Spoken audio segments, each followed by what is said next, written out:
And our buildings are built to last. The EY Next Wave Leadership Award honors rising professionals who are leading the future of our cultural community. And the finalists are Ely Corliss for impacting Greeley's creative district and its music scene through media, production, and venues. So the Crew Presents is a company that I started in 2007. It started as a concert promotion company and has evolved into an event space operation and publishing company with my publication, Bandwagon Magazine. Greeley has great roots in music and arts and culture, but as far as a local music scene, there really has been a void. The Moxie Theater is my concert venue located in downtown Greeley. We opened in spring of 2013. There's a lot of bands that we've cultivated at the Moxie. A couple bands that come to mind are like the Burros, who won the Bandwagon Magazine Battle of the Bands in 2013. And their last two appearances in Greeley sold out. It's that kind of growth that really excites me. It's that kind of growth that makes me feel like we're on the right track. The end goal is really to build the arts and the entertainment scene in Greeley and downtown Greeley and northern Colorado in general. So Bandwagon Magazine is Greeley's independent arts and entertainment magazine. We've been publishing since 2011. The main focus is to develop and cultivate this local scene that we're creating. We have to have a vibrant scene, and thanks to efforts on our part, but also in part with organizations like the Downtown Development Authority and the Greeley Promotional Association, I feel blessed that I get to do it, that I get to wake up every day and check my email and go to rock shows at night. It's been fun.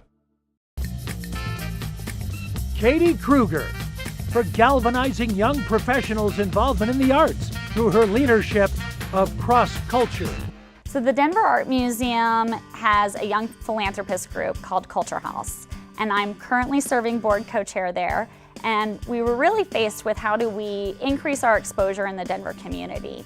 At the same time, there were lots of organizations seeking to do the same thing. So we have Real Social Club from the Film Society, we have Center Stage from the Colorado Ballet, a Remix from the Symphony, and the list goes on.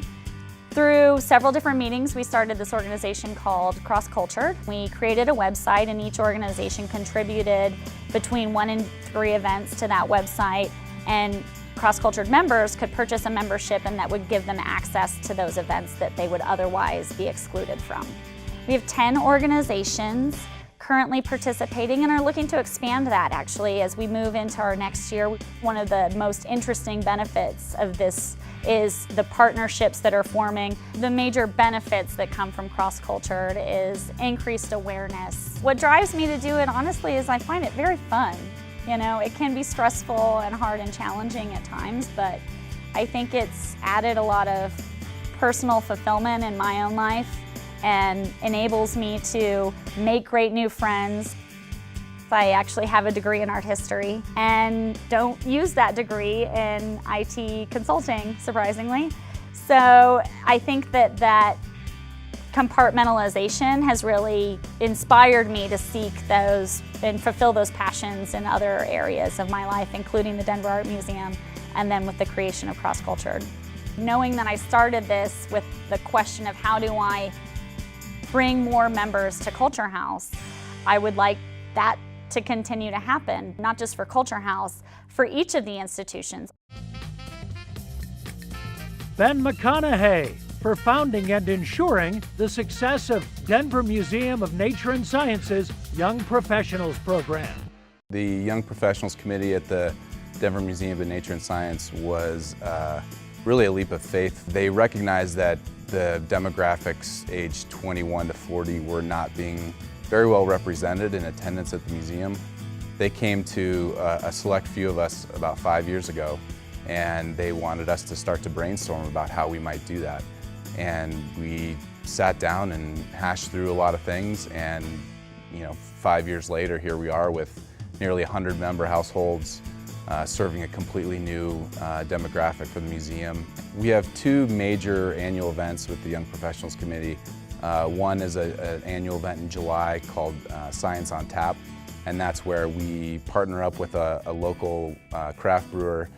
The second big event is called the After Dark Soiree, and that's in conjunction with the Museum After Dark, which is the museum's large fundraising effort every year. This year we literally shut the museum down at about 1 o'clock in the morning. The Young Professionals Committee affects change within the museum, both with the museum specifically, but also within the community. Studies have shown that 21 to 40-year-olds don't just want to write a check when it comes to volunteerism or philanthropy.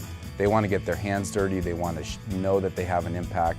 And I think what the Young Professional Committee does is it gives those people a tangible way to have a true impact at an important cultural institution. I thought this was a perfect way to give back to an institution that had given me a lot growing up, both from an educational standpoint and just an experiential standpoint.